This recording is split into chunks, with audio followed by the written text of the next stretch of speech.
In rural Valentine, Nebraska, a 68-year-old retired school counselor was about to turn her family's world upside down. What began as an innocent birthday celebration spiraled into confrontation when they dismissed her business aspirations as ridiculous daydreams. Eleanor Wright wasn't what anyone expected from a woman her age. For 4 decades, she had guided troubled teens and managed crisis situations with unwavering resolve. When her children ridiculed her plan to sell everything and start a wilderness therapy program, they had no idea the storm they were inviting into their carefully ordered lives. Before we jump back in, tell us where you're tuning in from, and if this story touches you, make sure you're subscribed, because tomorrow, I've saved something extra special for you. The sterling silver cake server sliced through the buttercream frosting with surgical precision. Eleanor Wright's hands remained steady despite the tension that had descended upon her once cheerful dining room. The cake, vanilla with raspberry filling, her favorite, sat partially served on her grandmother's antique platter, its "Happy 68th Birthday" inscription now cut through like the conversation that had derailed her celebration. "Mom, you can't be serious," Jennifer said, setting down her untouched cake fork with a soft clink against fine china. Her daughter's corporate efficiency was evident even in this simple gesture, deliberate, controlled, brooking no argument. The spring sun streamed through lace curtains Eleanor had sewn herself 20 years ago, casting dappled patterns across the oak dining table where her family sat in various stages of disbelief. Outside, the Nebraska landscape stretched toward the horizon, the sandhills rolling like frozen waves under an endless sky. Inside, the air had grown thick with disappointment and unspoken judgments. "I've never been more serious about anything," Eleanor replied, her voice calm but resolute. The kind of voice she'd used for decades when teenagers in her counseling office tried to test her boundaries. "The ranch property near the Niobrara River is perfect for what I want to create." Richard, her son, exchanged a knowing glance with his sister, that familiar sibling telepathy that had always excluded her, even when they were children. At 43, he had their father's build and the same dismissive head tilt that Stanley had used when he disagreed with something. "Mom," Richard began with exaggerated patience, "wilderness therapy programs require massive insurance policies, specialized staff, medical oversight. They're complex operations, not retirement hobbies." The word hobbies landed like a slap. Eleanor had spent 4 decades counseling troubled youth, managing school crises, developing intervention programs. Her expertise wasn't theoretical, it was hard-won through thousands of hours with teenagers others had given up on. "I'm aware of the requirements," she said, folding her napkin with deliberate care. "I've been researching wilderness therapy models for 3 years. I've completed certification in outdoor crisis intervention, wilderness first responder training, and trauma-informed outdoor leadership." Jennifer's eyebrows rose slightly, the only crack in her polished exterior. "When did you do all that?" "While you were both assuming I was just playing bridge and waiting to die," Eleanor answered, unable to keep the edge from her voice. "After your father passed, everyone expected me to shrink into a convenient box labeled widow. I had other plans." 5 years. Stanley had been gone 5 years, taken by a heart attack that had been as unexpected as it was swift. They'd been preparing to travel after her retirement, dreams of seeing the Grand Canyon, the Maine coastline, the California redwoods. Dreams that had died with him, replaced by months of grief so profound Eleanor sometimes forgot to breathe. But grief, like all storms, eventually changed form. In its wake came clarity, and with clarity, purpose. "Mom, we don't think you're just..." Richard began. "Don't you?" Eleanor interrupted. "When was the last time either of you asked me about my life beyond my health concerns or whether I'm eating properly? When did you start treating me like I'm a problem to be managed rather than a person with dreams?" Her children shifted uncomfortably. Truth had that effect, it rearranged the furniture of comfortable delusions. "We're concerned," Jennifer said, her corporate mediator voice taking over. "Starting any business at your age is risky. A wilderness therapy program? That's beyond risky, it's irresponsible." There it was, the word that hurt most. Irresponsible. Eleanor Wright had never been irresponsible a day in her life. She'd raised 2 children alone after Stanley's death, maintained their home, counseled thousands of students, saved prudently, planned carefully. She'd been the definition of responsibility for so long she sometimes wondered if she'd forgotten how to be anything else. "What's irresponsible," Eleanor said quietly, "is assuming that at 68, I should just wait around for death because it makes you comfortable." Richard ran a hand through his thinning hair, a gesture so like his father. It made Eleanor's heart catch. "Nobody's saying that, Mom. We want you to enjoy your retirement. Travel. Take a painting class. Join that book club Meredith from church keeps inviting you to." "Like Mrs. Pemberton?" Eleanor asked. "Who spends her days watching game shows." And waiting for her weekly phone calls from children too busy to visit? Is that what enjoying retirement looks like to you? Jennifer set down her water glass with measured control. That's not fair. We're busy with careers, children, responsibilities you encouraged us to pursue. You always pushed us to aim high, remember? Preparing and narrating this story took us a lot of time, so if you are enjoying it, subscribe to our channel, it means a lot to us. Now back to the story. I pushed you to live with purpose, Eleanor corrected. To find meaning beyond paychecks and promotions. That doesn't expire when you reach a certain age. The grandfather clock in the hallway, Stanley's pride and joy, chimed 4 times, marking not just the hour but the deepening divide between Eleanor and her children. Outside, the Nebraska spring continued its relentless renewal, oblivious to the human drama unfolding within the tidy farmhouse. Let's be practical, Jennifer said, her lawyer's instincts surfacing. How do you plan to finance this adventure? Wilderness therapy programs require significant startup capital. Eleanor rose from the table and walked to the cherrywood secretary desk that had belonged to her mother. From behind a stack of photo albums and birthday cards, she withdrew a leather portfolio, worn at the edges from frequent handling.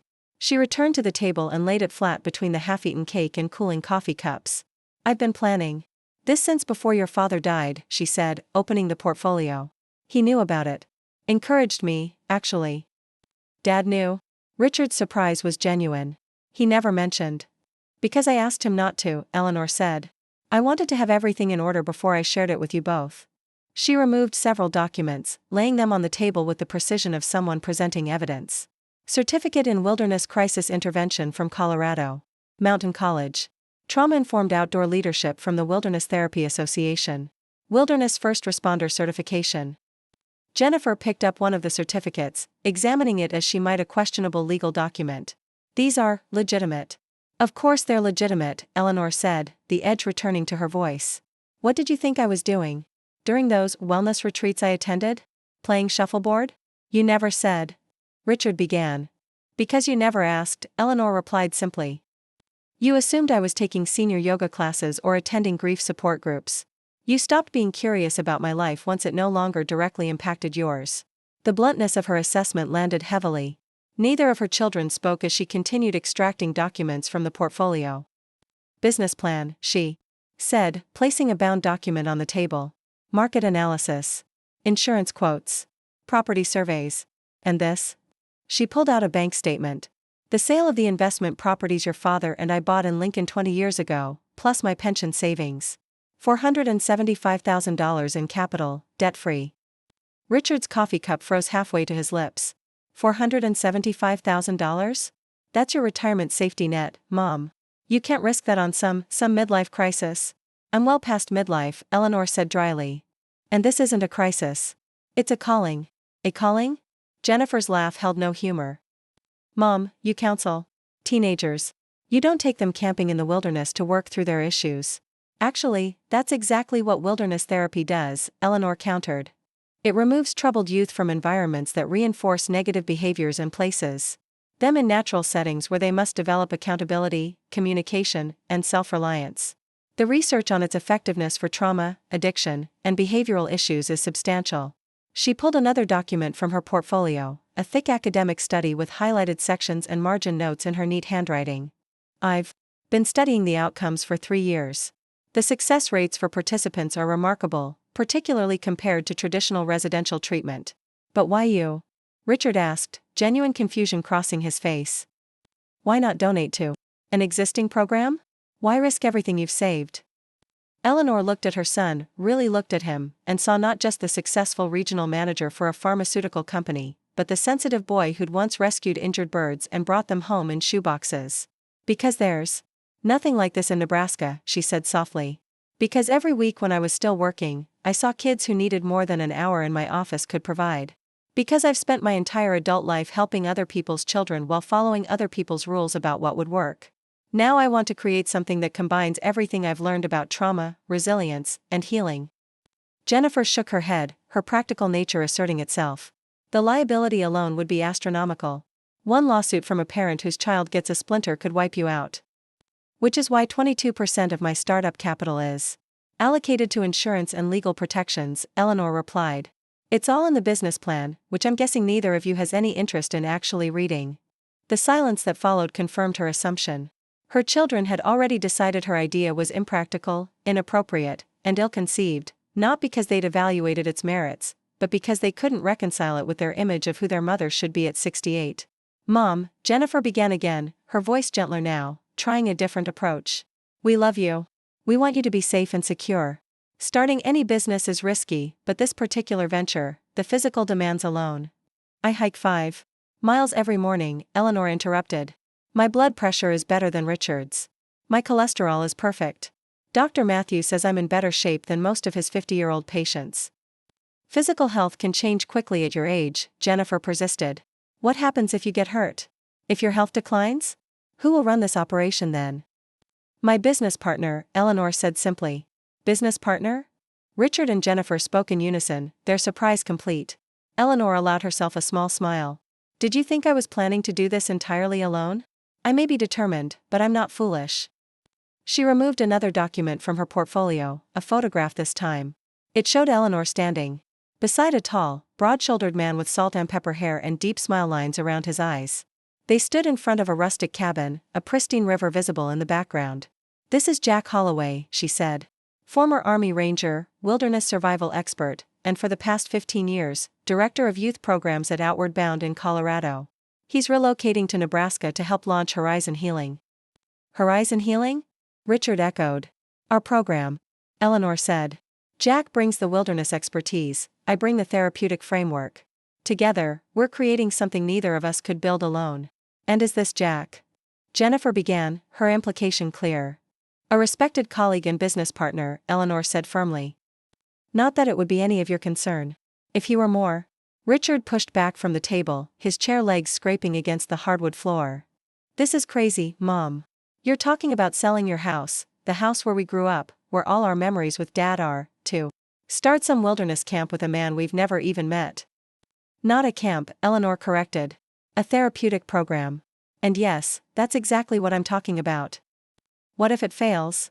Jennifer asked, her practical nature unable to release the question. "What if you lose everything?" Eleanor considered. Her daughter, so capable, so accomplished, so afraid of failure that she'd never risked pursuing what might truly fulfill her. "Then I fail," Eleanor said simply. "I start over. I adapt.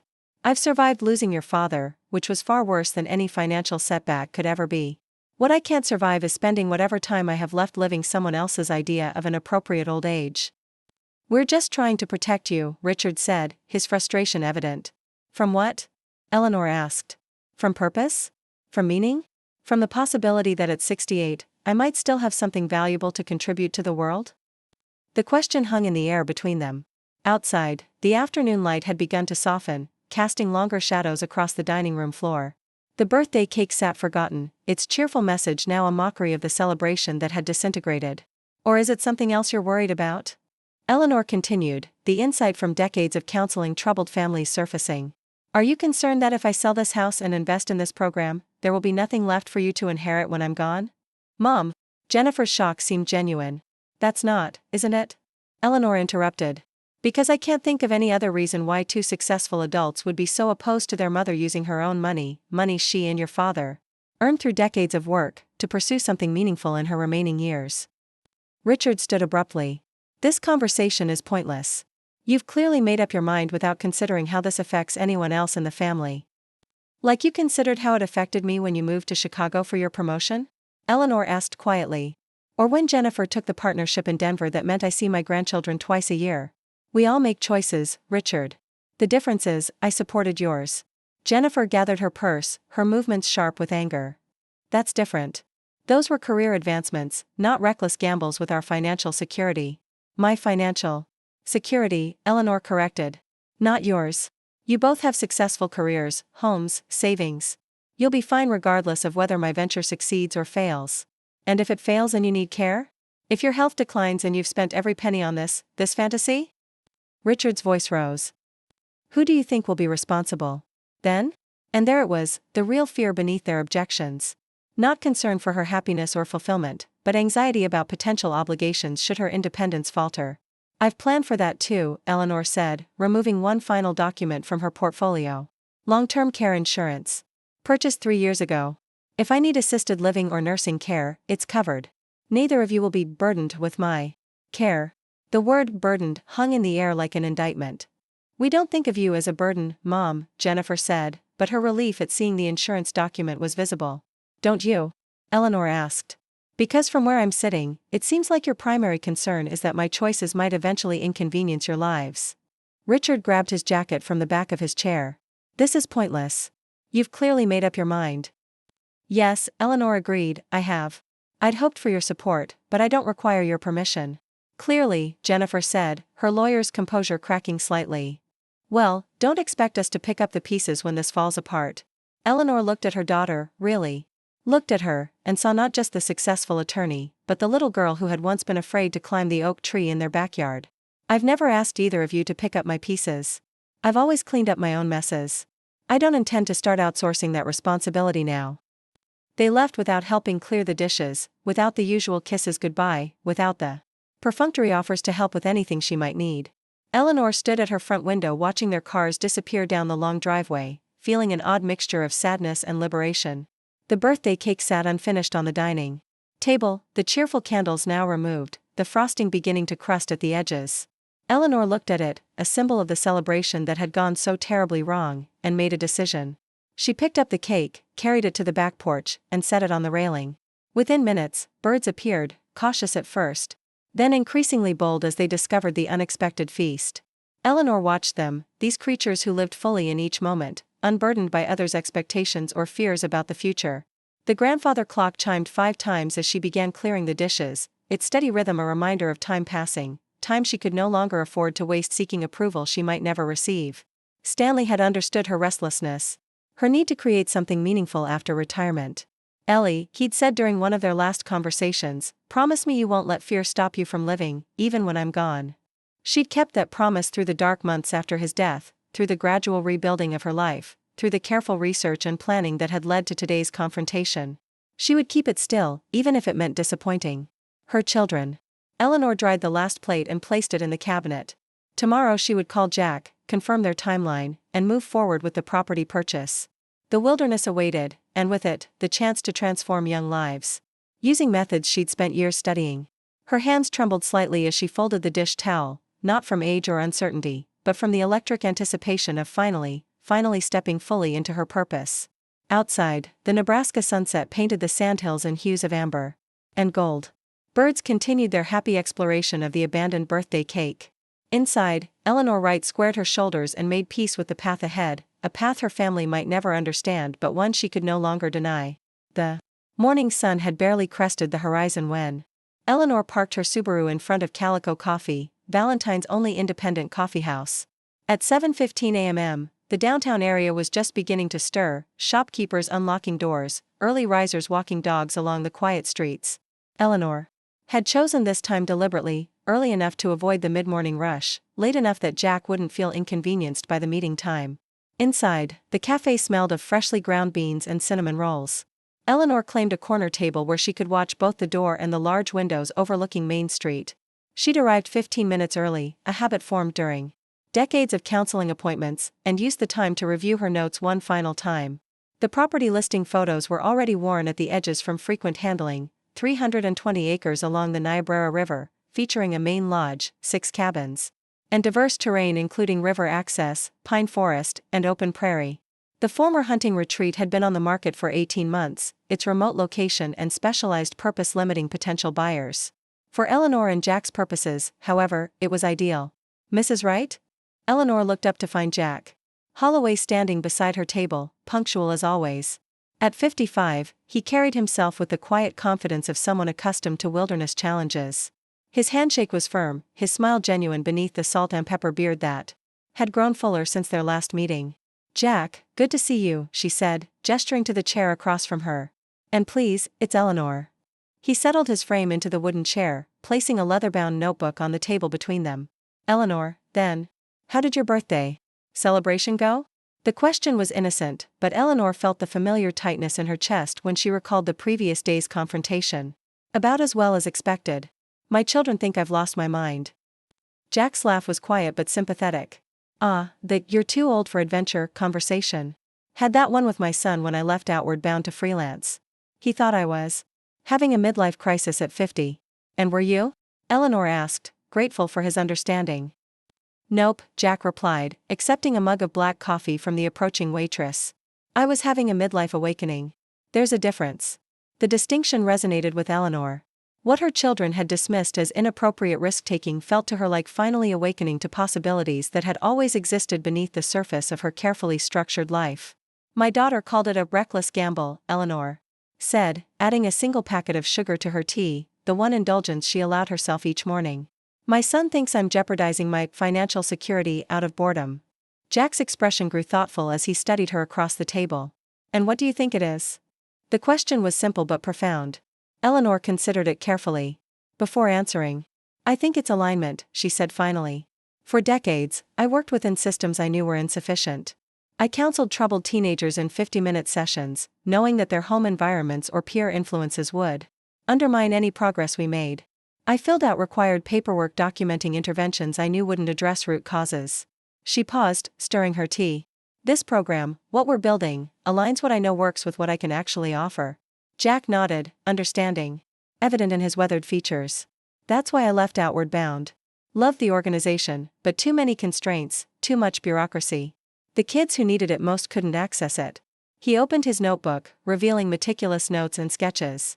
Speaking of alignment, I visited the property again yesterday morning. The infrastructure is better than we initially thought. For the next hour, they discussed practical matters, septic system upgrades, well water testing, cabin renovations, the unglamorous but essential details that would transform an abandoned hunting retreat into a therapeutic wilderness program. Jack's expertise complemented Eleanor's vision perfectly. Where she saw therapeutic opportunities, he identified logistical solutions. The county assessor confirmed the zoning would accommodate our intended use, Eleanor said, checking an item off her list. We'll need to apply for a special use permit, but it shouldn't be problematic given the property's history as a retreat center. Jack made a note in his precise handwriting. What about the liability insurance quotes? Any movement there? Eleanor nodded, removing a folder from her bag. 3 quotes from carriers specializing in therapeutic programs. The middle option offers the best coverage for our specific needs, includes specialized protection for wilderness activities while covering the therapeutic components. As they worked, the coffeehouse gradually filled with Valentine's morning regulars. Eleanor noticed several curious glances toward their table, Jack's outsider status immediately apparent in the small community where most faces were familiar. She recognized Martha Finley, president of the local Chamber of Commerce, watching them with undisguised interest from her table near the counter. We're attracting attention, Eleanor murmured, inclining her head slightly toward Martha. Jack didn't turn around, maintaining the situational awareness that had served him well in both military and wilderness settings. Small towns. Everyone wants to know everyone's business. Martha's husband sits on the county commission, Eleanor explained quietly. If we're going to establish ourselves here, we'll need local support. The economic impact could be significant, but change makes people nervous. Especially when it's initiated by a woman they've categorized as a retired school counselor who should be joining the senior center quilting club, Jack observed with a wry smile. Eleanor couldn't help but laugh. You've identified my predicament. Exactly. 40 years helping their children, and they still can't imagine I might have expertise beyond scheduling college entrance exams. Jack closed his notebook, his expression turning serious. Eleanor, before we go any further, I need to ask you something. She felt a flutter of anxiety. Go ahead. Are you absolutely certain you're ready to sell your home? The property. Where you raised your family, where your memories with Stanley are? His voice held no judgment, only genuine concern. Once that decision is made, there's no easy way back. The question deserved honest consideration. Eleanor looked out the coffeehouse window at the town she'd called home for over 40 years. Valentine had been good to her, a supportive community where she and Stanley had built careers, raised children, established themselves as respected professionals. Her home on the edge of town held decades of memories, Christmas mornings, graduation celebrations, quiet evenings on the porch watching fireflies with Stanley. But it also held emptiness now, rooms that echoed with absence, spaces defined by what was missing rather than what remained. I'm sure, she said finally, turning back to Jack. The house hasn't been a home since Stanley died. It's become a museum to a life that no longer exists. She took a steadying breath. I've spent 5 years dusting memories. I'm ready to create new ones. Jack studied her face, apparently satisfied with what he saw there. Then I think it's time we made an offer on the property. The bell above the coffeehouse door chimed as Martha Finley approached their table, curiosity finally overcoming propriety. "Eleanor Wright, I thought that was you." Martha's voice carried the forced cheerfulness of someone fishing for information. "I don't believe I've met your friend." Eleanor made the introductions with practiced ease, watching Martha's expression shift from curious to calculating as she processed Jack's background in wilderness therapy. "That sounds unusual," Martha said, her smile not quite reaching her eyes. "What brings you to Valentine, Mr. Holloway? Besides our charming Eleanor, of course." The question's implication hung in the air, and Eleanor felt a flash of irritation at the assumption that a professional relationship between a man and woman of a certain age must have romantic undertones. "Business," Jack replied simply. "Eleanor and I are developing a therapeutic wilderness program for at-risk youth. We're considering a property along the Niobrara for our base of operations." Martha's eyebrows rose nearly to her hairline. "A wilderness program? Here? How interesting." She turned to Eleanor, not bothering to mask her surprise.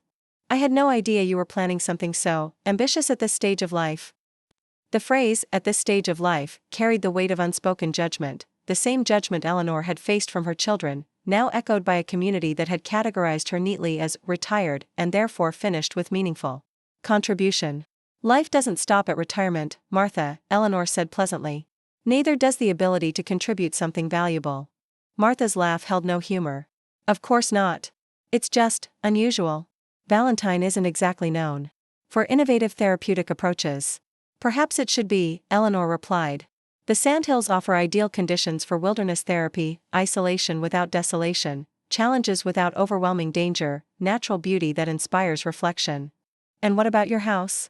Martha asked, abandoning all pretense of casual interest.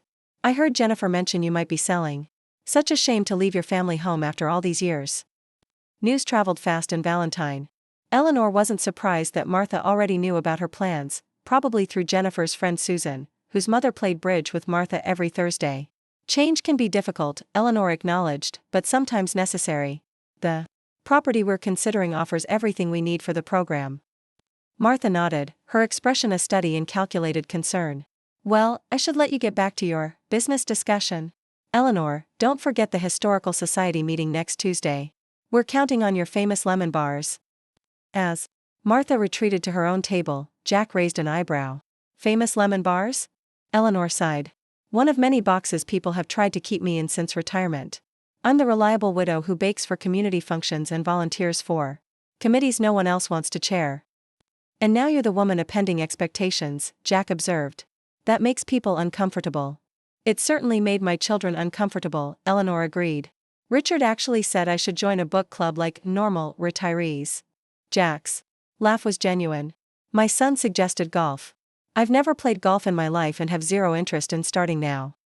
Their shared understanding of society's narrow view of aging felt like a small rebellion, two professionals refusing to fade quietly into prescribed roles of diminished relevance. "Martha will have called half the town before lunch," Eleanor said, gathering her papers.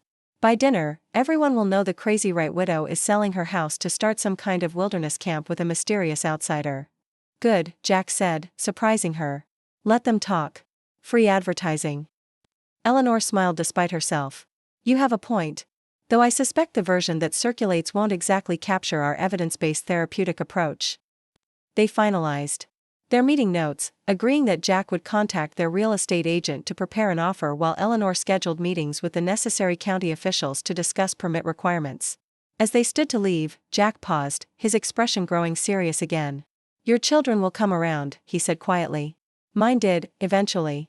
Once they saw I wasn't having a breakdown but actually building something meaningful, they couldn't help but respect the choice." Eleanor wanted to believe him, but the memory of Richard and Jennifer's faces, so certain of her impending failure, remained sharp. "I hope you're right," she said.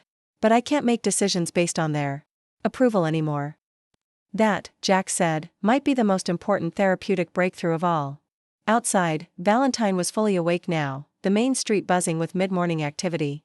Eleanor nodded to familiar faces as she and Jack walked to their respective vehicles, aware of the curious glances and whispered comments their partnership was generating.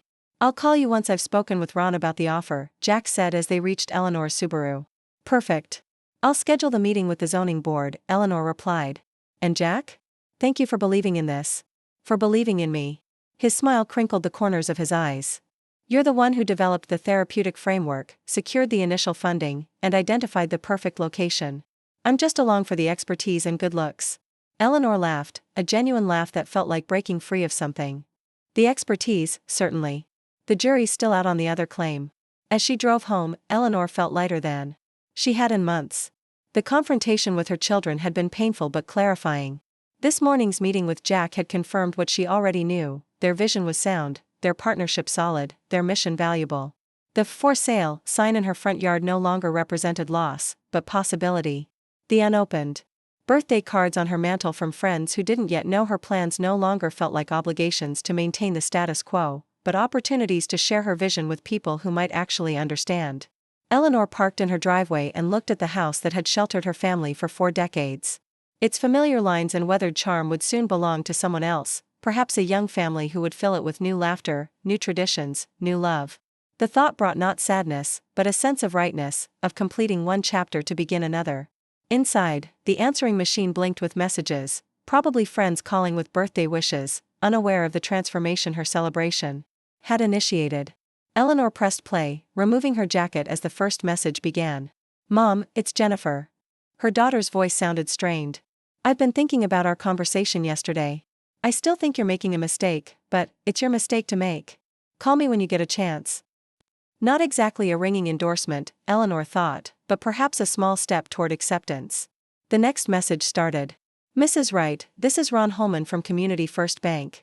I wanted to let you know we've reviewed your business loan application and would like to schedule a meeting to discuss terms. Please call me at your earliest convenience." Eleanor smiled. Another piece falling into place. The third message began, and Eleanor froze at the sound of a voice she hadn't expected to hear. "Ellie, it's Earl Jacobson from the County Commission." Earl had been Stanley's friend for 30 years, a reliable conservative voice on the commission and in the community. "Martha Finley mentioned you were planning some kind of wilderness program for troubled kids. The commission has concerns about zoning, safety, and impact on local property values. Call me before you go any further with this plan." The implied threat was clear: Earl was positioning to block her project before it even began. Eleanor had anticipated community resistance, but hadn't expected opposition to mobilize quite so quickly. Martha had wasted no time spreading the news, and not in a favorable light. Eleanor deleted the messages and sat at her kitchen table, considering her next steps. She had counted on at least a few weeks to secure the property and begin the permit process before facing community opposition. Now it appeared she would be fighting battles on multiple fronts simultaneously: her children's disapproval, the county commission's resistance, and undoubtedly the whispered concerns of neighbors worried about troubled youth in their pristine community. The challenges ahead were daunting. For a moment, doubt crept in: was she truly prepared for the fight? At 68, did she have the energy, the resources, the sheer stubbornness required to overcome entrenched opposition? Eleanor's gaze fell on the photographs lining her refrigerator, snapshots of students she'd counseled over the years. Many had sent updates long after graduation, their letters and cards testaments to lives changed by someone who had believed in them when others had given up. Among them was a photo of Jason Mercer, a troubled 16-year-old who had been on the verge of expulsion when Eleanor had arranged for him to attend a wilderness therapy program in Colorado. The program had been transformative for Jason, who now worked as a counselor himself, helping teens facing similar challenges. But Jason had been lucky: his parents had insurance that covered the program's substantial cost, and they had been willing to send him out of state for treatment. Most of the teens Eleanor had counseled over the years hadn't been so fortunate. Their families couldn't afford specialized programs, couldn't navigate complex insurance requirements, couldn't overcome the logistical barriers that kept effective treatment out of reach. That was the gap Eleanor and Jack aimed to fill, creating a program that would be accessible to Nebraska families who currently had no local options for wilderness therapy, establishing scholarship funds for those who couldn't afford full tuition, building something that combined therapeutic expertise with genuine wilderness experience. Earl Jacobson and the county commission might see only potential problems, but Eleanor saw possibilities: jobs created, lives transformed, a community enriched by becoming part of the solution rather than simply exporting its troubled youth to distant facilities. With renewed determination, Eleanor picked up the phone. If the battle was beginning sooner than expected, she would meet it head-on. Earl Jacobson might have local influence, but Eleanor Wright had something more powerful: 4 decades of community service, a network of former students and their parents, and the unshakable conviction that what she and Jack were creating was not just business, but necessary. The path ahead would not be easy. Her children might never fully understand her choices. The community might resist change with all the stubbornness of small-town tradition.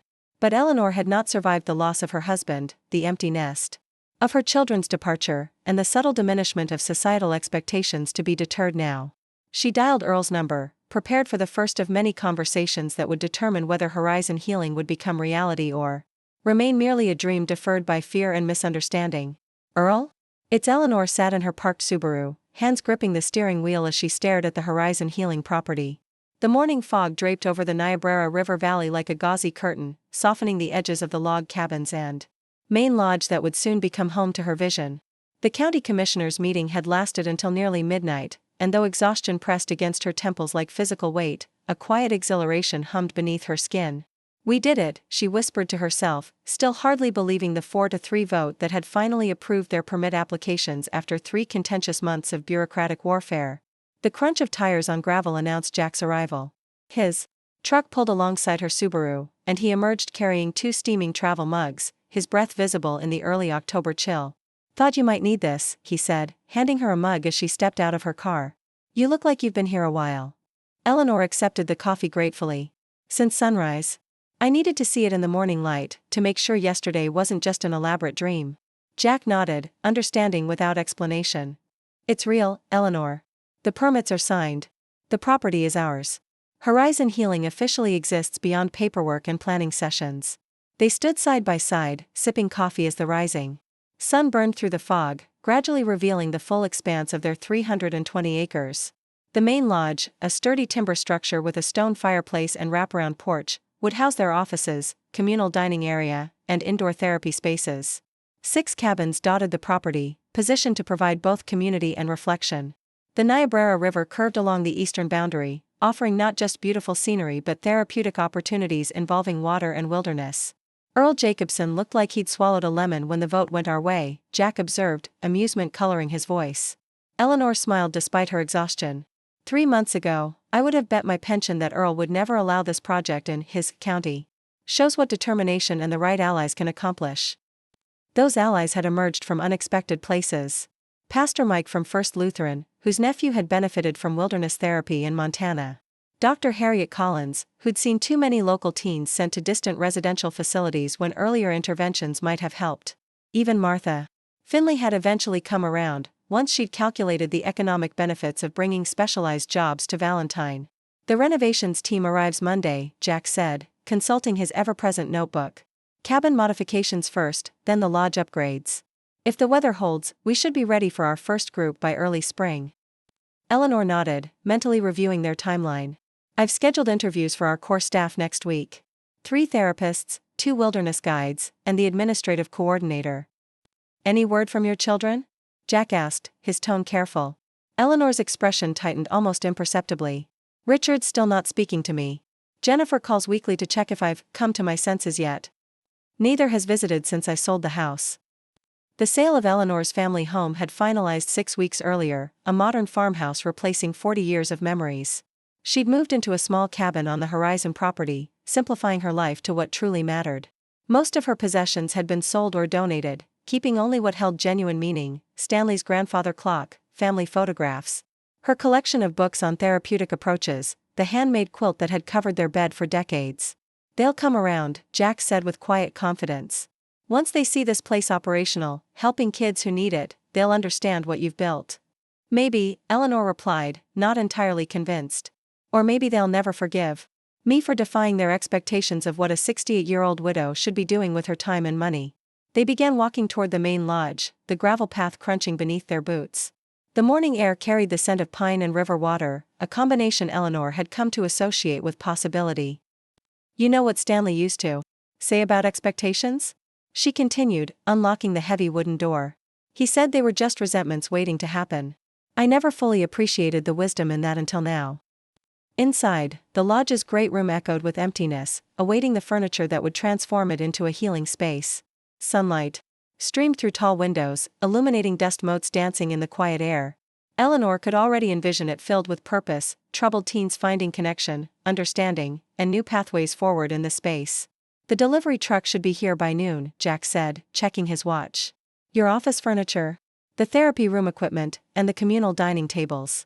Eleanor nodded, but her attention had shifted to the sound of another vehicle approaching. Through the window, she spotted a sleek black SUV navigating the gravel driveway with the careful precision of someone unaccustomed to unpaved roads. "Were you expecting someone?" Jack asked, following her gaze. Eleanor shook her head, recognizing the vehicle with a mixture of surprise and apprehension. "It's Jennifer." Her daughter emerged from the SUV looking distinctly out of place in her tailored pantsuit and impractical shoes. Her expression as she surveyed the property suggested she was mentally calculating all the ways this venture could fail. "You should talk to her alone," Jack said quietly. "I'll head down to the river, check on the platform construction for the water activities." Eleanor squeezed his arm gratefully before stepping onto the porch to greet her daughter. "This is unexpected," she called out, keeping her tone neutral. Jennifer approached, her designer heels sinking slightly into the soft ground with each step. "I had a court case in Ainsworth. Thought I'd detour on the way back to Denver and see this place you've thrown away your security for." Not the warmest greeting, but not outright hostility either. Eleanor counted it as progress. "Would you like a tour?" she offered. "It's still mostly raw potential, but the renovations begin Monday." Jennifer glanced around, her skepticism evident in the tight set of her shoulders. "Sure. Show me what was worth selling our childhood home." The barb stung, but Eleanor let it pass. "We'll start with the main lodge. This will be the heart of Horizon Healing, communal dining here, therapy rooms down that hallway, administrative offices upstairs." She led Jennifer through the building, explaining their vision for each space, how the stone fireplace would become a gathering spot for evening reflections, how the sunroom would host art therapy sessions, how the commercial kitchen would not only feed participants but teach culinary skills as part of the therapeutic program. Jennifer listened without comment, her analytical mind clearly assessing everything through the lens of potential liability and financial risk. As they moved outside toward the cabins, she finally spoke. "How many teenagers will be here at once?" 24 maximum, Eleanor replied. 4 to a cabin, gender separated, with a guide residing in each building. Small groups allow for individualized attention and closer supervision. "And these troubled teens, what exactly are their issues?" Eleanor noted the air quotes around troubled teens, but maintained her professional demeanor. "We're specializing in trauma recovery, anxiety disorders, and mild to moderate behavioral challenges. Not severe psychiatric conditions or violent offenders. That requires a different level of security and intervention." "How will you screen them?" "Thorough intake assessments, medical clearance, psychological evaluations. We have exclusionary criteria for conditions we're not equipped to address." They reached the first cabin, a rustic structure that would soon house 4 teenagers working through life challenges under professional guidance. Eleanor opened the door, revealing a simple but thoughtfully designed interior.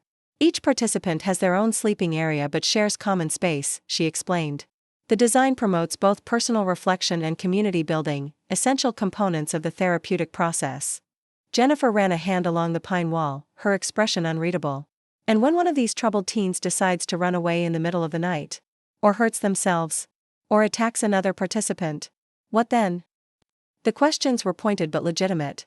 Eleanor had anticipated them from potential clients and regulatory agencies. Hearing them from her daughter felt different, more personal, as if Jennifer was hoping to find a fatal flaw that would end this foolishness before it truly began. "Safety protocols are comprehensive," Eleanor answered, her counselor's voice emerging naturally. "Staff are trained in de-escalation techniques and crisis intervention. The property design includes sightlines for supervision. We have emergency response plans, communication systems, and medical support arrangements with Valentine Regional Hospital." She paused, meeting Jennifer's skeptical gaze directly. "We're not naive, Jennifer. These are vulnerable young people facing genuine challenges. Our job is to create an environment where they can work through those challenges safely, with appropriate support and boundaries. And you think you can provide that at 68? The question held the same doubt that had permeated their birthday dinner confrontation. "I'm not doing this alone," Eleanor replied evenly.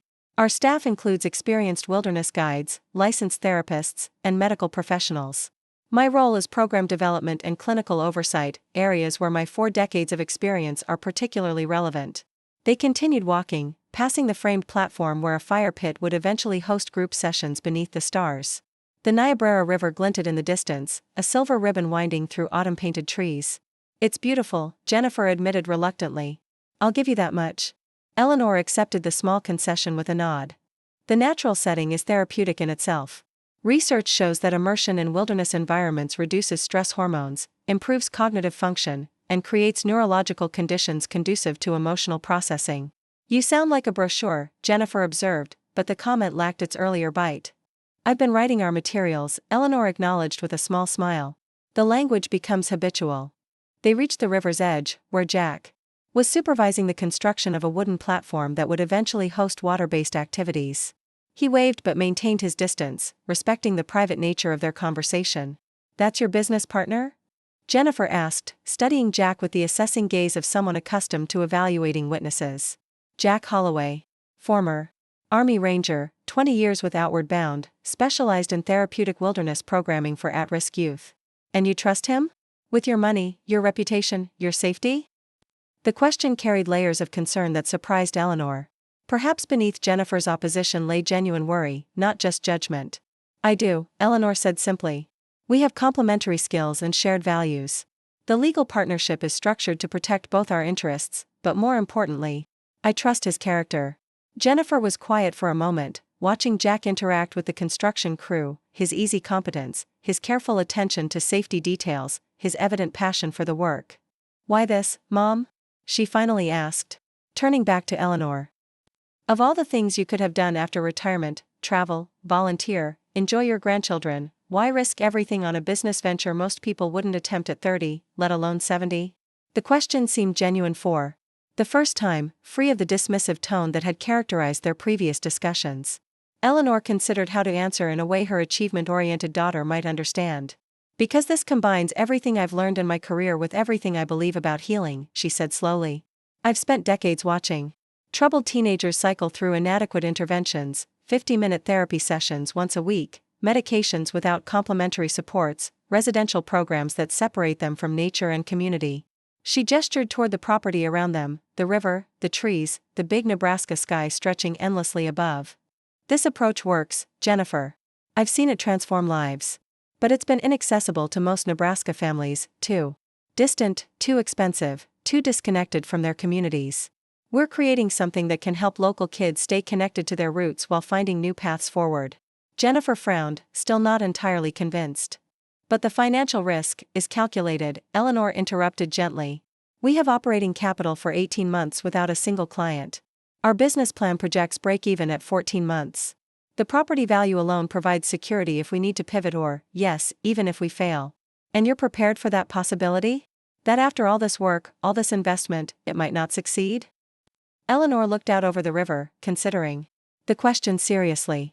"I'm prepared for the possibility that it might look different than we initially envisioned. But failure? That would only happen if we never opened our doors, never helped a single troubled teenager find their way forward." She turned back to her daughter, finding Jennifer watching her with an expression that mingled concern with something that might have been reluctant respect. "The only real failure would be not trying at all," Eleanor continued. "Not using what I know, what I've learned, what I believe to be true about healing and growth. That would be the greater risk, reaching the end of my life wondering what might have been possible if I'd found the courage to try." Jennifer was silent for a long moment, her attorney's mind clearly processing arguments and counter-arguments. Finally, she sighed, her shoulders relaxing fractionally. "You're really doing this, aren't you? No matter what Richard or I think." "I really am," Eleanor confirmed. "Though I'd prefer to do it with your support rather than your opposition." Jennifer looked around again, taking in the property with fresh eyes, not as evidence of her mother's misguided fantasies, but as the foundation of something that might actually succeed. "I still think it's risky," she said finally. "I still worry about what happens if your health changes or the market shifts or regulatory requirements increase." "Those are all legitimate concerns," Eleanor acknowledged. "We've built contingencies into our planning for each of them. But yes, risk remains. That's true of any meaningful endeavor." Jennifer brushed an invisible piece of lint from her tailored sleeve, a gesture Eleanor recognized as her daughter gathering courage for vulnerability. "Richard lost his job," she said abruptly. Eleanor felt her breath catch. "What? When?" 3 weeks ago. Corporate restructuring. 20 years with the company, and they gave him 30 minutes to clear out his desk." Jennifer's voice held a bitter edge. "His severance package isn't what he expected, the job market for middle-aged pharmaceutical managers isn't exactly booming, and his mortgage is underwater since the housing crash." The news hit Eleanor with the force of revelation. Suddenly, her children's opposition to her risky venture carried new context. They weren't just projecting their expectations about aging onto her, they were processing their own financial anxieties through the lens of her choices. "I'm so sorry," she said quietly. "Is he looking for new positions?" Jennifer nodded, but her expression suggested limited optimism. "He's had 2 interviews. Nothing promising yet." She hesitated before adding, "He's too proud to tell you himself. Thinks it would validate your point about security being an illusion." Eleanor absorbed this information, recognizing its significance beyond Richard's immediate circumstances. Her son, who had lectured her about financial responsibility and age-appropriate caution, was experiencing firsthand the fragility of supposedly secure career paths. "And your situation?" Eleanor asked carefully. "When we last spoke, the law firm was downsizing," Jennifer confirmed with a tight smile. 2 partners and 4 associates let go last month. I survived this round, but billing expectations have doubled and my position feels precarious." The irony wasn't lost on either of them. The children who had dismissed Eleanor's business venture as recklessly risky were facing their own professional uncertainties, their carefully constructed security proving more vulnerable than they had imagined. "I'm truly sorry you're both facing these challenges," Eleanor said. "I wish you'd felt you could tell me sooner." Jennifer shrugged, her professional composure reasserting itself. "What could you have done? You were busy selling your house and buying wilderness property." The statement held no accusation, just a statement of fact. Eleanor recognized an opening and took it. "I could have listened," she said simply. "As you're doing now, seeing this place with open eyes instead of predetermined judgment. We may not agree on every choice, but we can still support each other through difficult times." Something shifted in Jennifer's expression, a softening around the edges, a recognition of the olive branch being extended. "The kids miss you," she said, changing the subject with characteristic abruptness. "Emma asked last week why Grandma Eleanor doesn't call as often anymore." Eleanor felt a pang of regret. In focusing so intently on bringing horizon healing to life, she had allowed some connections to weaken, even with the grandchildren she adored. "I miss them too," she admitted. "Video calls aren't the same as hugs." "No, they aren't." Jennifer looked toward the main lodge, then back at her mother. "If you're still opening in spring, maybe they could visit during their school break. See what their crazy grandmother has built."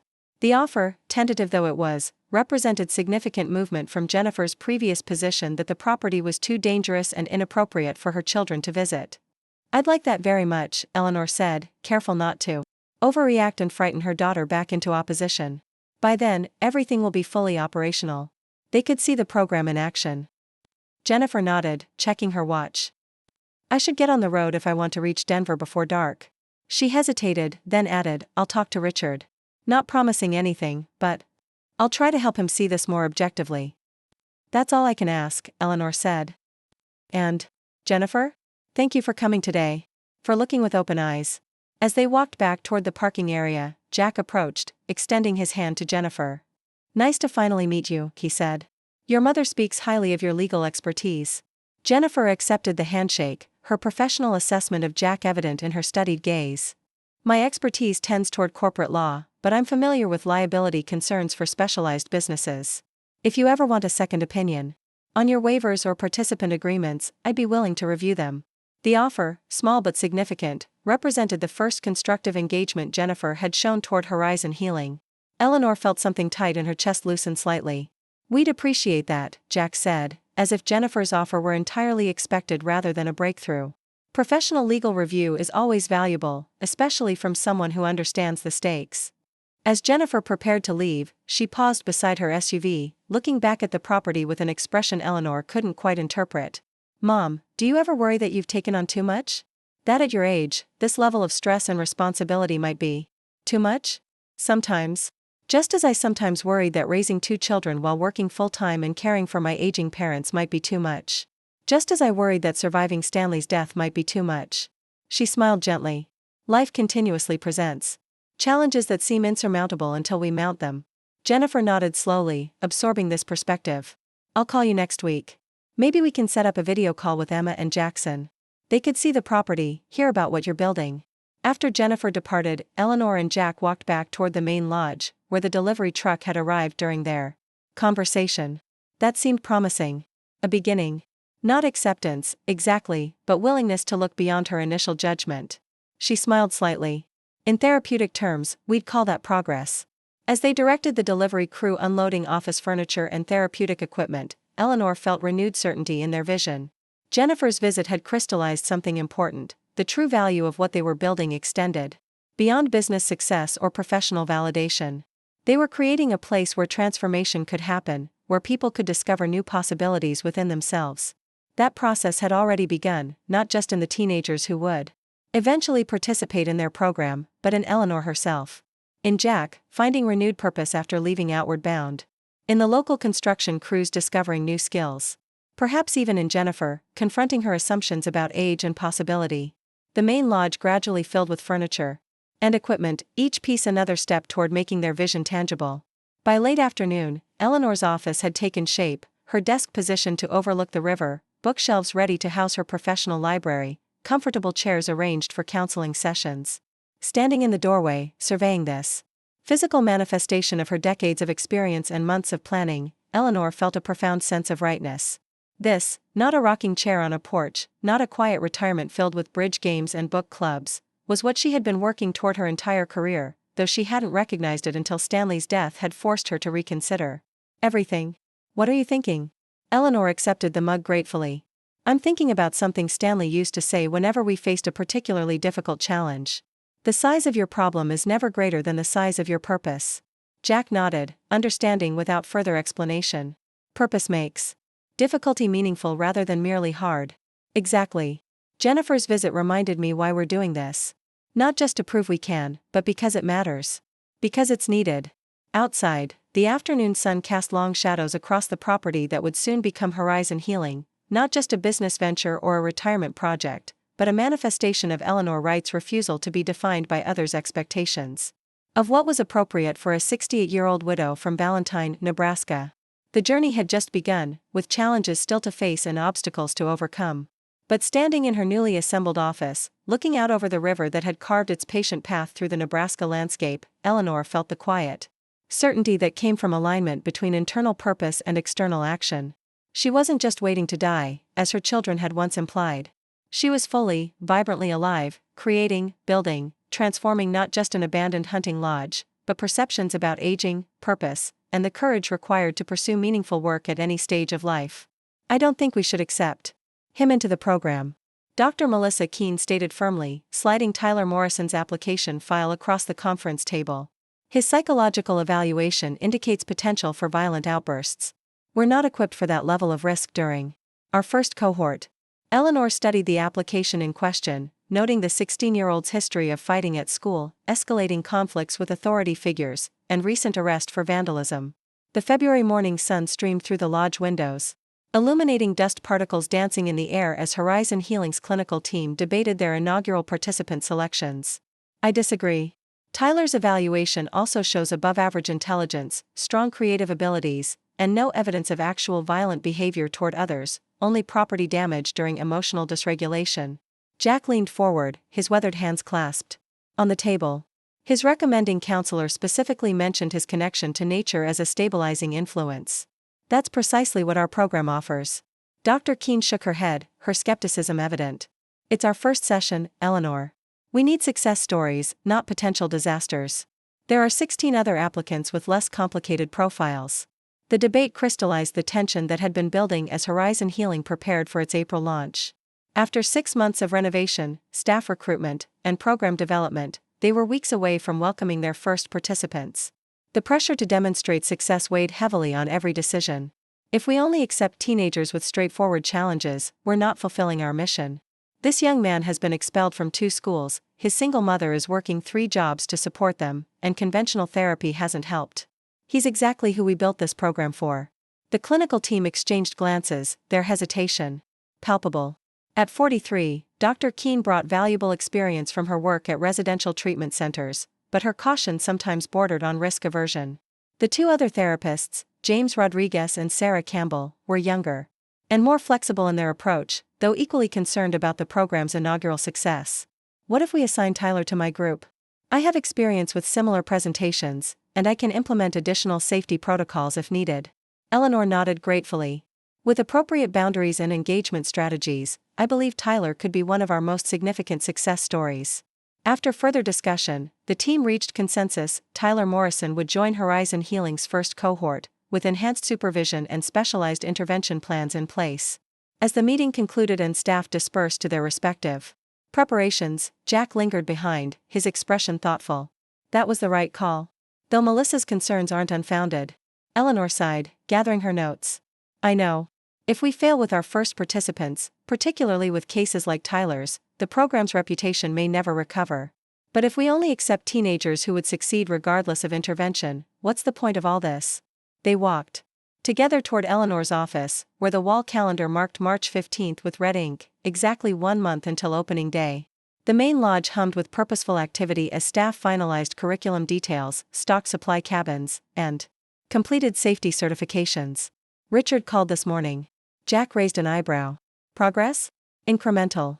He's still concerned about my financial future, but he's agreed to attend our opening ceremony. Jennifer and the grandchildren are coming too. Family support at launch. Will be meaningful. For you and for the program's credibility. Eleanor nodded, though her expression remained guarded. They're coming to evaluate, not celebrate. Richard's convinced this venture will collapse within a year. He's already positioning himself as the responsible son who'll help pick up the pieces. Then we'll have to prove him wrong.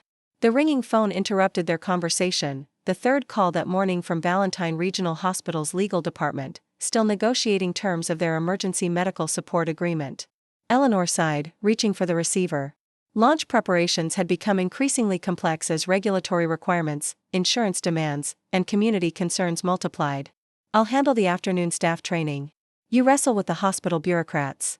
4 hours later, Eleanor stood at the edge of the ropes course, watching Jack demonstrate safety protocols to their newly hired wilderness guides. The afternoon sun warmed the early spring air, hinting at the Nebraska summer to come. Around them, Horizon Healing had transformed from concept to reality. The renovated main lodge, upgraded cabins, specialized activity areas, and carefully designed therapeutic spaces all awaiting their first participants. Eleanor's phone vibrated with a text from Jennifer, County Commissioner Earl Jacobson giving interviews about concerns over your program's opening, claiming insufficient safety measures and potential negative impact on Valentine. Thought you should know. The message wasn't unexpected. Despite their eventual permit approval, Earl had maintained steady opposition to Horizon Healing, rallying a vocal minority of Valentine residents who feared the presence of troubled teenagers in their community. His concerns had escalated as opening day approached, moving from regulatory challenges to public relations attacks. Eleanor was composing a response when another text arrived, this one from Richard, just got laid off from new position. Company restructuring. Need to discuss options. Her heart sank at this latest setback in her son's career.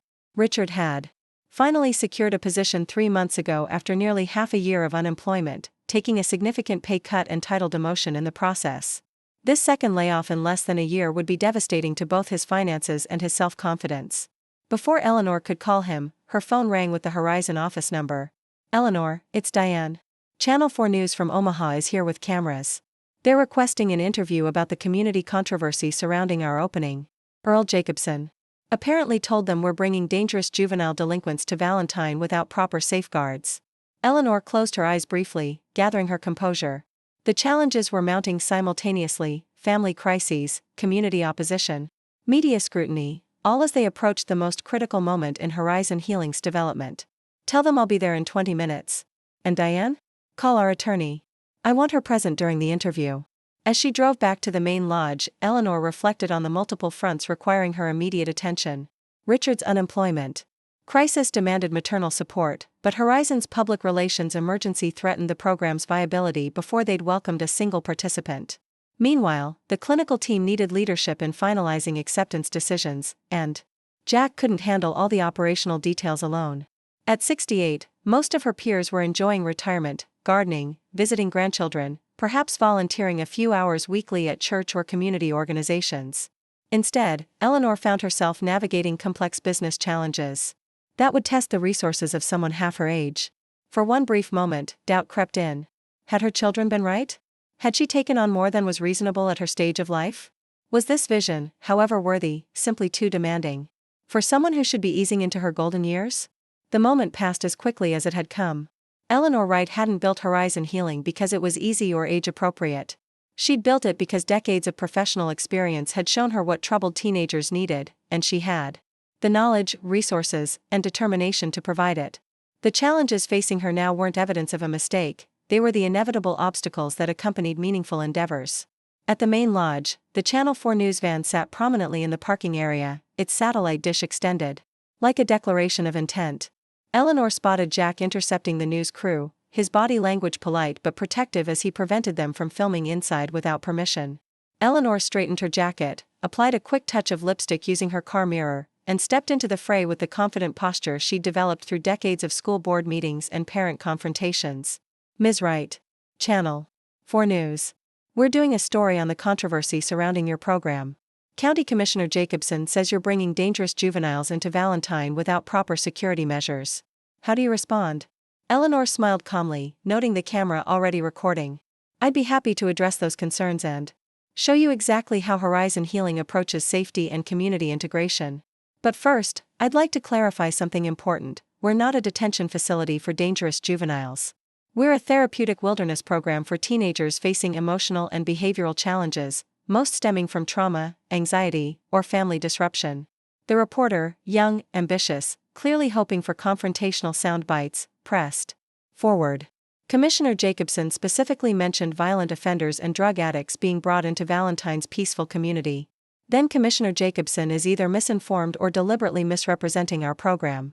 Our acceptance criteria explicitly exclude individuals with histories of violence against others or active substance abuse requiring medical detoxification. I'd be happy to provide our full admissions guidelines for your viewers. For the next 30 minutes, Eleanor led the news crew through Horizon Healing, explaining their therapeutic approach, safety protocols, staff qualifications, and community integration plans. She introduced them to Dr. Keene and the clinical team, demonstrated the security features, and articulated the research supporting wilderness therapy for adolescent behavioral health. Throughout the tour, Eleanor maintained the calm authority she'd developed during her counseling career, neither defensive nor combative, but firmly grounded in her expertise and vision. By the interview's conclusion, the reporter's questions had shifted from accusatory to genuinely curious. One last question, Ms. Wright. Most people your age are enjoying retirement. Why take on something this ambitious and stressful at 68? The question, though couched in the same ageist assumptions Eleanor had confronted repeatedly, offered an opportunity she recognized immediately. When I was counseling teenagers in traditional school settings, I often saw the same pattern. We'd make progress during our sessions, but then they'd return to environments that reinforced their struggles. I always knew there were more effective approaches, but institutional constraints limited what I could implement. She gestured toward the property around them, the river, the ropes course, the thoughtfully designed therapeutic spaces. After my husband died, I realized something important. Expertise without action is just untested theory. I had 4 decades of professional knowledge about what troubled teenagers need, financial resources to create it, and the freedom to finally build something unconstrained by institutional limitations. She smiled directly into the camera. Age isn't a limitation, it's an asset. I bring 40 years of experience to this program, along with the wisdom to assemble a team that complements my skills. As the news crew departed, Jack approached. With an appreciative nod. You handled that masterfully. From potential hit piece to positive coverage in 30 minutes. Let's hope it translates to the actual broadcast. Now I need to call Richard. The conversation with her son was difficult but necessary. Richard's second layoff had shattered his remaining professional confidence, leaving him financially vulnerable and emotionally raw. His voice, once so certain when lecturing her about appropriate retirement activities, now carried the humbled tone of someone facing their own fragility. I don't know what to do, Mom. The twins' college tuition is due next month, the mortgage is underwater, and the job market for middle-aged pharmaceutical managers is non-existent. In 4 weeks, troubled teenagers would arrive at this property, carrying their own limiting beliefs about what was possible for their lives.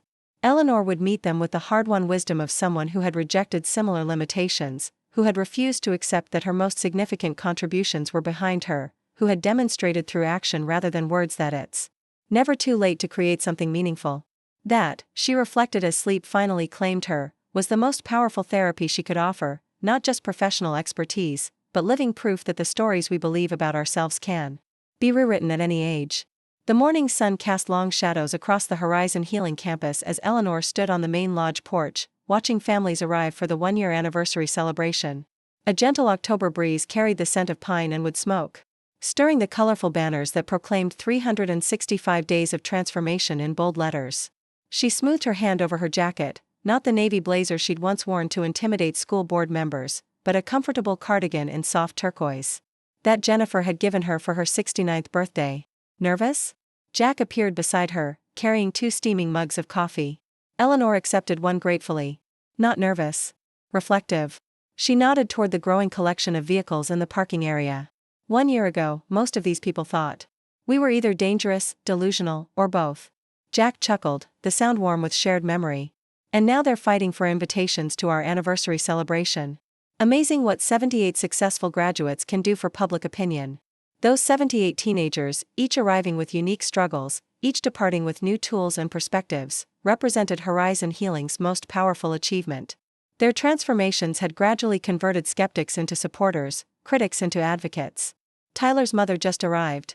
Tyler Morrison, their most challenging first cohort participant, was helping his mother unload a covered dish for the potluck lunch. Eleanor smiled, remembering the combative 16-year-old who had arrived with a reputation for destruction and defiance. Now 17, Tyler stood taller, his posture conveying a confidence grounded in genuine capability rather than defensive posturing. After completing the program, he had returned to his high school, improved his grades dramatically, and recently been accepted to the University of Nebraska's Environmental Science program on a partial scholarship. He's bringing his portfolio to show Dr. Keen. His photography from the Wilderness Solo Experience has been selected for the student showcase at the community college. Before Jack could respond, Richard approached from the parking area, carrying a box of promotional materials for the day's event. At 44, her son had undergone his own transformation over the past year, the corporate polish replaced by a more authentic presence. His former condescension toward impractical dreams evolved into genuine respect for purposeful vision. Local press is setting up near the fire pit. The Lincoln Journal-Star wants an exclusive on our expansion plans.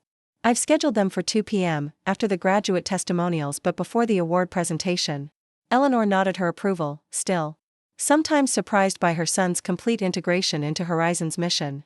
After initially accepting her job offer as a temporary measure during his unemployment crisis, Richard had discovered unexpected fulfillment in meaningful work aligned with genuine impact. His corporate skills had proven invaluable in developing community partnerships, while his personal transformation from skeptic to believer made him Horizon's most convincing advocate. The governor's office called. She can't attend personally but is sending her education policy advisor with an official commendation for innovative youth services. Quite a change from fighting county commissioners for basic permits. Eleanor smiled. Remembering the battles that had preceded their opening, the regulatory obstacles, community resistance, and family skepticism that had tested her resolve daily. Success has a way of retroactively justifying risk. Suddenly our reckless gamble is being recognized as visionary leadership. Mom. Jennifer's voice carried across the parking area as she helped her children from their SUV. At 11, Emma had grown taller since Eleanor had sold her house and launched Horizon Healing.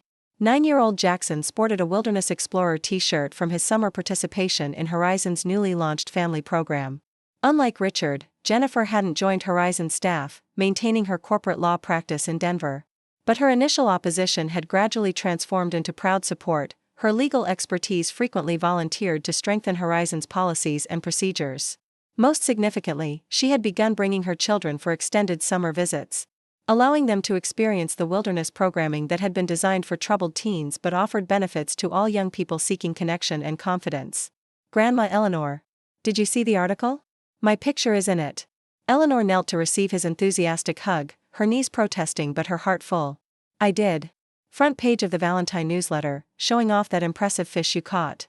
As the morning progressed, more families arrived, graduates with their parents, current participants welcoming relatives for Family Connection Day, community partners who had transitioned from skeptics to supporters. Pastor Mike from First Lutheran, who now regularly referred struggling teens to the program. Dr. Collins from Valentine Regional Hospital, whose initial medical support agreement had evolved into a comprehensive mental health partnership. Even Martha Finley from the Chamber of Commerce, who had recently nominated Horizon Healing for a Regional Economic Development Award. Most surprising was the arrival of Earl Jacobson, the county commissioner who had once led the opposition to Horizon's very existence.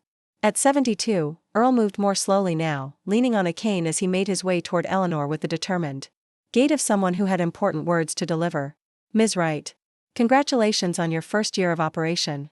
Eleanor accepted the handshake, noting the strength that remained in his weathered fingers. Thank you, Commissioner. We appreciate you joining our celebration.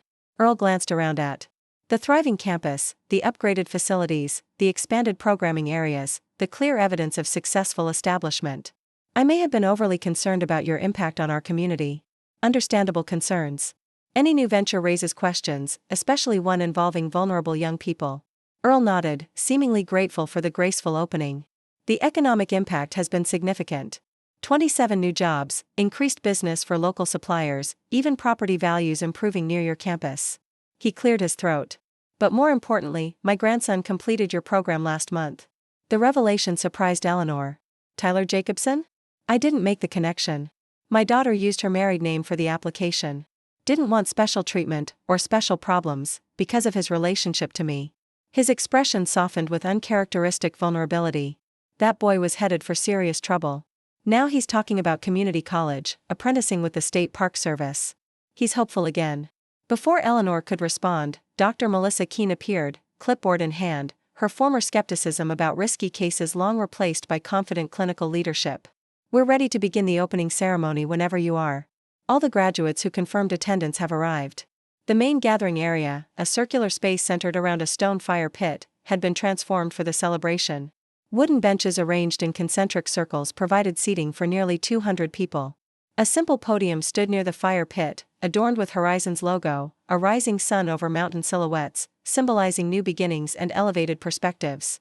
As Eleanor took her place at the podium, she surveyed the gathered community, staff members who had taken chances on an unproven program, teenagers who had reluctantly participated and unexpectedly transformed, families who had entrusted their children to Horizon's innovative approach, community partners who had gradually shifted from opposition to support. 1 year ago, many people thought Horizon Healing was an impractical dream, a risky venture, or at best, a well-intentioned but naive experiment. Knowing laughter rippled through the audience, particularly from those who had been most vocal in their initial skepticism. Those concerns weren't unreasonable. Starting any new endeavor involves risk. Creating something innovative requires venturing beyond established patterns. Building a therapeutic wilderness program at 68 defied conventional expectations about age-appropriate activities. She paused, gathering her thoughts before continuing. But conventional expectations are often based on limitations rather than possibilities. They reflect what has been rather than what could be. They constrain rather than liberate. Eleanor gestured toward the teenagers seated in the front row, graduates whose transformations represented Horizon's most meaningful success. These young people arrived at Horizon with their own limiting expectations, beliefs about their capabilities, their futures, their worth. Many had been told repeatedly what they couldn't do, couldn't become, couldn't achieve. They had internalized stories about being troubled, difficult, or problematic. Tyler Morrison nodded, recognition flashing across his face. Wilderness therapy isn't magic. It doesn't instantly erase challenges or eliminate struggles. What it does, what Horizon Healing does, is create space for new narratives to emerge. Through carefully structured experiences, supportive relationships, and natural consequences, participants discover capabilities they didn't know they possessed and possibilities they hadn't imagined. She glanced toward her children, Richard, standing near the media area, ensuring journalists captured the essence of the celebration, Jennifer seated with Emma and Jackson, her initial skepticism transformed into genuine pride. When I sold my home and invested my savings in this program, many people thought I was experiencing some kind of late-life crisis, an irrational attempt to recapture purpose after my husband's death. They assumed that at 68, my most significant contributions were behind me, my most meaningful work completed. Eleanor smiled, the expression carrying the quiet satisfaction of proven conviction rather than vindication. They were wrong not just about me, but about the nature of purpose itself. Meaningful contribution isn't limited by age or confined to conventional career trajectories. Purpose emerges from alignment between internal values and external action, between what we believe and what we create. She gestured toward the surrounding campus, the thoughtfully designed spaces, the evidence of careful planning, the physical manifestation of vision transformed into reality. Horizon Healing exists because I refused to accept artificial limitations on what was possible at my stage of life. The 78 graduates we celebrate today have experienced their own versions of that refusal, choosing to believe in possibilities beyond their limiting narratives. As Eleanor continued her address, she noted the attentive expressions throughout the audience, not just polite interest, but genuine engagement with her message. Even the journalists were listening intently rather than merely recording sound bites for later editing. The wilderness component of our program isn't arbitrary, she explained. Natural environments strip away pretense and performance. In the wilderness, authenticity becomes necessary rather than optional. Participants can't maintain carefully constructed facades when facing natural challenges that require genuine engagement. Dr. Keene nodded her agreement, her initial clinical skepticism long replaced by passionate advocacy for Horizon's therapeutic approach. Similarly, Eleanor continued, creating Horizon required me to embrace authenticity about my own capabilities, limitations, and values. I couldn't hide behind professional titles or established patterns. Building something new demanded genuine engagement with both possibilities and challenges.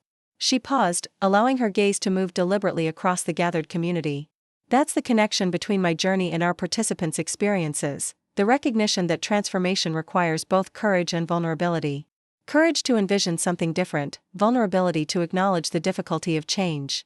As the formal ceremony transitioned to graduate testimonials, Eleanor stepped back from the podium, allowing Tyler Morrison to share his experience. The 17-year-old spoke with surprising eloquence about his arrival at Horizon, angry, defensive, convinced the program was just another system designed to control rather than support him.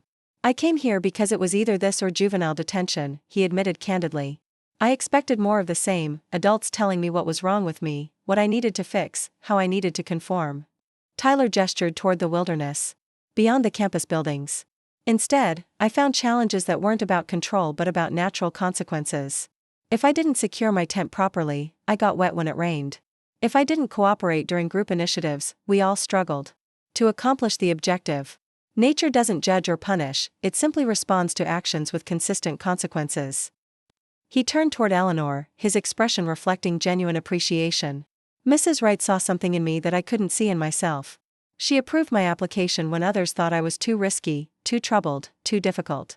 She believed in possibilities I couldn't yet imagine. As Tyler concluded his testimony, other graduates approached the podium, each sharing unique aspects of their Horizon experience, each articulating transformations that extended beyond behavioral modifications to fundamental shifts in self-perception and future orientation. The celebration continued throughout the afternoon, tours of the expanded facilities, demonstrations of wilderness skills, presentations of the research data documenting Horizon's impressive outcomes. Local businesses that had initially opposed the program now proudly displayed their partnership roles, from the Valentine grocery store that supplied food for wilderness expeditions to the regional outdoor outfitter that provided specialized equipment. As the formal activities concluded and participants transitioned to the community potluck dinner, Eleanor found a quiet moment to slip away to her favorite spot along the river. The water flowed steadily past, its surface reflecting the late afternoon sun in dappled patterns. From this vantage point, she could see the entire campus, the original buildings now complemented by new construction, the expanded programming areas, the physical evidence of vision transformed into reality. "There you are," Jennifer's voice came from behind her. "I thought you might be hiding from your own celebration." Eleanor smiled as her daughter settled beside her on the riverside bench. "Not hiding. Just taking a moment to absorb it all." Jennifer studied the campus visible through the trees, her expression thoughtful. "It's remarkable, what you've built here. I'm not sure I've ever properly acknowledged that." "You have," Eleanor assured her. "Maybe not in words, but in actions. Bringing the children for summer programs, reviewing our legal documents, defending Horizon to your skeptical friends." They sat in comfortable silence for a moment, watching a pair of herons glide above the water in perfect formation. "I was wrong," Jennifer said finally, the admission clearly difficult for someone accustomed to professional certitude. "When you sold the house and started this venture, I was convinced you were making an emotional decision that would end in financial disaster and personal disappointment." Eleanor nodded, acknowledging the accuracy of the assessment without resentment. "Your concerns weren't unreasonable. Starting any new business involves risk." "It wasn't just concern about the business risk," Jennifer admitted. "It was discomfort with seeing you step outside the role I'd assigned you in my mind. In my narrative, you were the supportive mother and grandmother, the reliable widow. Maintaining family traditions, the safe harbor we could return to when needed." The insight surprised Eleanor with its clarity. "And suddenly I was something else entirely." "Exactly." Jennifer gestured toward the campus. "You were bold, visionary, willing to risk failure for something meaningful. It challenged my assumptions not just about you, but about aging, about purpose, about what's possible beyond conventional career trajectories." She paused, choosing her next words carefully. "It made me question my own choices, the partnership track I'd pursued so single-mindedly, the sacrifices I'd made for professional advancement, the narrow definition of success I'd adopted. Eleanor studied her daughter's profile, recognizing both the accomplished attorney and the uncertain little girl who had once needed reassurance before her first day of school. "And have you found answers to those questions?" Jennifer laughed softly. "I've found better questions, which might be more valuable." She turned to face Eleanor directly. "I've been offered a position with the Mountain States Legal Foundation, focusing on environmental law and youth advocacy. Less money than corporate law, but more alignment with values I actually care about." The announcement represented a significant professional pivot, from corporate defense to public interest law, from profit-driven practice to purpose-oriented advocacy. "I'm considering it seriously," Jennifer continued. "Watching you create something meaningful rather than settling for something comfortable has been instructive." Before Eleanor could respond, Jack appeared on the path, his expression apologetic for interrupting their conversation. "Sorry to disturb you, but the governor's representative has arrived for the award presentation. Richard thought you'd want to know." Eleanor nodded, rising from the bench. "We'll be right there." As Jack retreated, she turned back to Jennifer. "Whatever you decide about the position, know that meaning comes in many forms. Your path doesn't need to mirror mine to be purposeful." Jennifer stood, smoothing her slacks with a gesture reminiscent of Eleanor's own habit. "The difference is, I now understand I have choices beyond the conventional track I've been following. That recognition alone is valuable." As they walked back toward the celebration, Eleanor reflected on the multiple transformations horizon. Healing had catalyzed, not just for program participants, but for staff members discovering new professional approaches, community partners expanding their understanding of therapeutic possibilities, and most surprisingly, for her own family members reconsidering their assumptions about purpose and potential. The awards ceremony unfolded with dignified simplicity, recognition from state officials for innovative youth services, acknowledgement from educational organizations for creating new pathways for struggling students, appreciation from local leaders for economic and social contributions to the Valentine community. As Eleanor accepted the governor's commendation, she noted Earl Jacobson among the audience members applauding her recognition, perhaps the most meaningful endorsement. Given his initial opposition, transformation rarely announced itself with dramatic declarations, she reflected. More often, it revealed itself through small shifts, applause from former critics, reconsideration of established positions, openness to possibilities once dismissed as impractical. The evening concluded with a tradition that had emerged during Horizon's first year, a community circle around the fire pit, where participants, graduates, staff members, and visitors each added a small piece of wood to the flames while sharing a brief reflection on transformation they had witnessed or experienced. As twilight deepened into darkness, the circle grew more intimate, voices softening as participants shared authentic insights rather than polished presentations. Tyler Morrison spoke of discovering his artistic talent during wilderness photography sessions. Dr. Keene acknowledged how her clinical approach had evolved through engagement with nature-based interventions. Richard reflected on finding unexpected fulfillment beyond corporate achievement. When Eleanor's turn arrived, she stood beside the fire, watching the flames dance in patterns both chaotic and harmonious. The gathered community waited expectantly. Staff members who had taken professional risks to join an unproven program, participants who had reluctantly engaged and unexpectedly transformed, family members who had journeyed from skepticism to support. 1 year ago, she began, her voice carrying clearly in the evening stillness. "Many people thought I was just waiting to die, filling time with an inappropriate adventure instead of accepting the limitations of age." Knowing chuckles rippled through the circle, particularly from those who remembered the early criticism of her retirement hobby. "I've discovered something important during this year," Eleanor continued. "Purpose isn't diminished by age, it's clarified by experience. The decades I spent counseling troubled teenagers within institutional constraints provided the knowledge foundation for creating something more effective. The life lessons from raising children, supporting my husband's career while building my own, navigating grief after Stanley's death, all contributed to the resilience required for this endeavor." She gestured toward the campus surrounding them, the physical manifestation of vision transformed into reality. "Horizon healing exists not despite my age, but because of it, because 68 years of living provided the perspective, wisdom, and conviction necessary to create something meaningful rather than merely conventional." Eleanor placed her piece of wood on the fire, watching as the flames embraced it. "The most damaging limitation isn't age or circumstance or resources," she concluded. "It's believing that our most significant contributions are behind us, our most meaningful work completed, our most important impact already achieved." As The ceremony concluded and participants dispersed toward their cabins or vehicles. Eleanor remained by the fire, watching the embers glow against the darkening sky. Jack settled beside her, his presence familiar and comforting after a year of shared challenges and achievements. "Quite a day," he observed, his voice carrying the satisfied weariness of meaningful accomplishment. Eleanor nodded, her gaze still fixed on the diminishing flames. "From just waiting to die, to creating something that outlives us. Not a bad transformation for a couple of retirement-age dreamers." Jack chuckled, the sound warm with shared understanding. "The best part is watching the ripple effects, Tyler heading to university, Jennifer reconsidering her career path, Richard finding fulfillment beyond corporate achievement. Even Earl Jacobson acknowledging he might have been wrong," Eleanor added with a smile. They sat in comfortable silence as the stars emerged above the Nebraska sandhills, each lost in private reflection on the year's journey. For Eleanor, the anniversary celebration had crystallized something important, the recognition that Horizon Healing represented not just a business achievement or professional validation, but alignment between internal purpose and external action. Her children had once suggested she join a book club, take up painting, or volunteer at church, age-appropriate activities that would keep her occupied without disrupting their image of what a 68-year-old widow should be doing with her remaining years.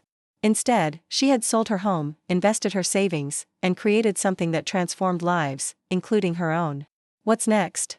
Jack asked, breaking the contemplative silence. "The expansion proposal? The research publication? The training program for other facilities?" Eleanor smiled, recognizing the question's deeper implications. A year ago, the goal had been simply to launch successfully, to prove the concept viable, to demonstrate that her vision wasn't merely a widow's fantasy. Having achieved those objectives, new possibilities had emerged, opportunities to extend Horizon's impact beyond its original scope. "All of the above," she replied. "But first, I think I'll take a week off to visit Jennifer and the grandchildren in Denver. Emma's science project on watershed conservation was inspired by our summer program. I promised to help her finalize her presentation." Jack nodded, understanding the significance of this simple declaration. The woman who had once been told she was just waiting to die was now balancing professional vision with personal connections, expanding therapeutic innovations while nurturing family relationships, creating institutional legacy while embracing daily joy. As they walked back toward the main lodge, the campus quiet now except for the distant chorus of coyotes, Eleanor felt the deep satisfaction that comes not from proving critics wrong, but from living authentically right, aligned with purpose, engaged with possibility, and connected to meaningful impact regardless of age or expectation. The Nebraska sky stretched endlessly above them, stars illuminating the pathway forward, not just for Horizon Healing, but for every life touched by the simple, profound truth Eleanor Wright had demonstrated through action rather than words. It's never too late to create something meaningful, to transform limiting narratives into expansive possibilities, to refuse the comfortable confines of others' expectations in favor of authentic purpose. That was the most powerful lesson of the Horizon Healing anniversary, not just for troubled teenagers discovering new capabilities, but for every person confronting the artificial limitations imposed by age, circumstance, or convention. Eleanor Wright hadn't just built a successful therapeutic program. She had modeled the transformative power of believing that our most significant contributions might still lie ahead, waiting to be brought into being through courage, vision, and the unwavering refusal to accept that our purpose diminishes with age. Up next, you've got 2 more standout stories right on your screen. If this one hit the mark, you won't want to pass these up. Just click and check them out. And don't forget to subscribe and turn on the notification bell, so you don't miss any upload from us.